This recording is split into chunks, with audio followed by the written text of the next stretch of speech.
Hello friends, BPSC TRE 3.0 से related हम बात करने वाले हैं। आज 25 फरवरी को आपके टोटल कितने फॉर्म फिलअप हो चुके हैं उसकी डिटेल हम देखेंगे।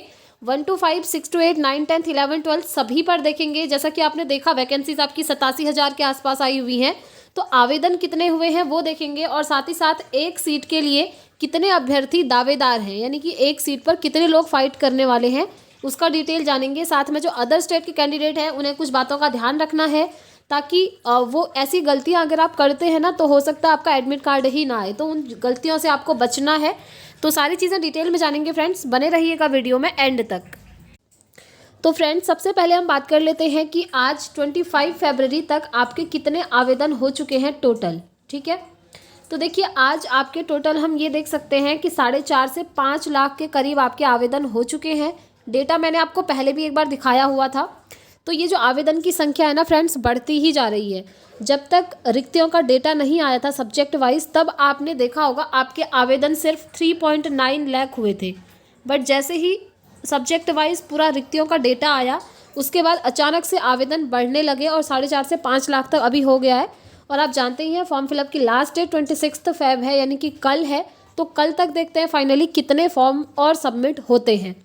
बट फिर भी अगर आप कंपेयर करें ना टीआरई 1 और टीआरई 2 से, तो इस बार कंपटीशन कम है। वो इसलिए क्योंकि टीआरई 1 में आपके 8 लाख के आसपास फॉर्म फिल हुए थे और टीआरई 2 में आपके 6 लाख के आसपास फॉर्म फिल हुए हैं। तो आप खुद सोच लीजिए, इस बार अभी 5 लाख का ही डेटा आया है। तो इस बार देखने को मिल रहा है कि पहले से कम फॉर्म फिलअप हो रहे हैं।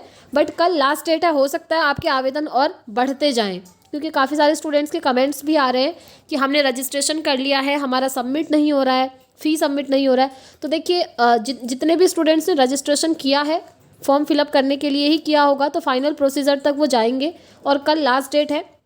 फिर हम डेटा देखेंगे कि कितने वहाँ पर फॉर्म फिलअप हो चुके हैं। ठीक है, 1 to 5, 6 to 8, 9, 10, 11, 12 सभी की बात करेंगे। और सबसे ज़्यादा कंपटीशन आप जानते ही हैं 6 to 8 में है, और सबसे ज़्यादा फॉर्म भी आपके इसी में फिल हो रहे हैं। ठीक है, क्योंकि जो अदर स्टेट के कैंडिडेट हैं वो मैक्सिमम 6 to 8 के लिए ही अप्लाई करते हैं, क्योंकि 6 to 8 के लिए आपका सीटेट पेपर 2 चाहिए होता है।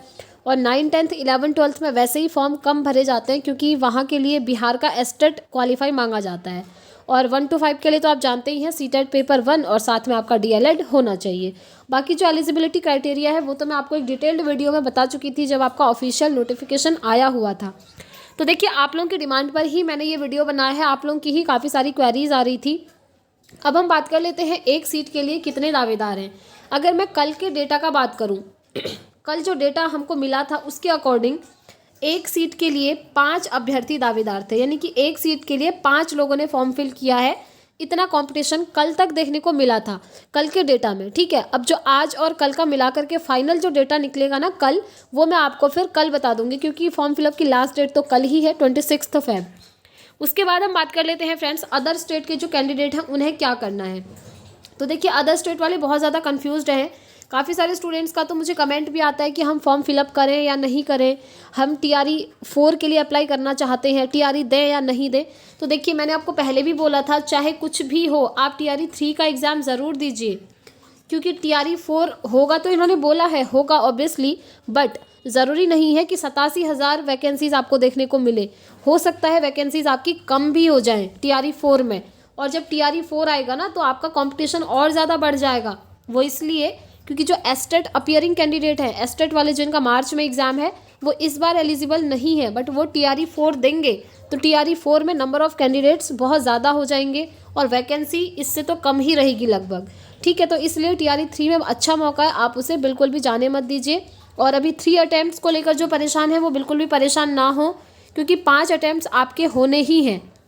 सारी प्रोसेस हो चुकी है, 3 कैबिनेट मीटिंग होनी है। जैसे ही उनमें किसी ना किसी मीटिंग में ये बात रखने वाले हैं कि 3 अटैम्प्ट्स को 5 कर दिया जाए, और वो हो भी जाएगा, क्योंकि आप जानते ही हैं नियोजित शिक्षकों को भी 5 मौके दिए जा चुके हैं सक्षमता परीक्षा के लिए, तो ये आपके लिए भी हो जाएगा। और जैसे ही मीटिंग का फैसला आएगा ना, तो उसके दूसरे दिन से ही ये चीज़ लागू हो जाएगी। ठीक है, और आप लोग ये मत सोचिए कि अभी जो एग्ज़ाम है वो आपका पोस्टपोन हो जाएगा, पोस्टपोन नहीं होने वाला है। एग्ज़ाम आपका मार्च में ही होगा, 7 से 17 मार्च के बीच में कभी भी हो सकता है। डेट इन्होंने दी हुई है, आपको मैंने दिखाई भी थी, 3 डेट इन्होंने फिक्स करी हुई है। ठीक हो गया। साथ में हम बात कर लेते हैं जो अदर स्टेट के कैंडिडेट हैं उनको सीटेट में कितने मार्क्स चाहिए, इसको लेकर बहुत ज़्यादा कन्फ्यूज़न बना हुआ है।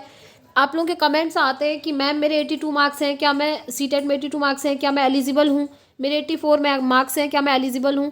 तो देखिए मैंने आपको ऑलरेडी भी काफ़ी बार बताया हुआ है कि अगर आप अदर स्टेट से हैं ना, और अगर आपके सीटेट में 90 से कम मार्क्स है ना, तो आप फॉर्म फिल मत कीजिए, क्योंकि सीटेट में आपसे 90 मार्क्स मांगे जाते हैं अगर आप अदर स्टेट से बिलोंग करते हैं तो। और अगर आप बिहार से बिलोंग करते हैं तब आपको अच्छा खासा रिलैक्सेशन है।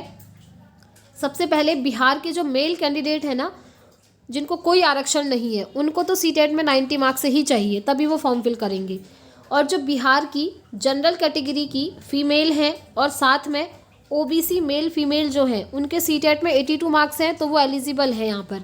और अगर आप बिहार के कैंडिडेट हैं SC ST से या PH कैटेगरी से, तो आपसे सिर्फ और सिर्फ यहाँ पर 75 मार्क्स मांगे जाते हैं।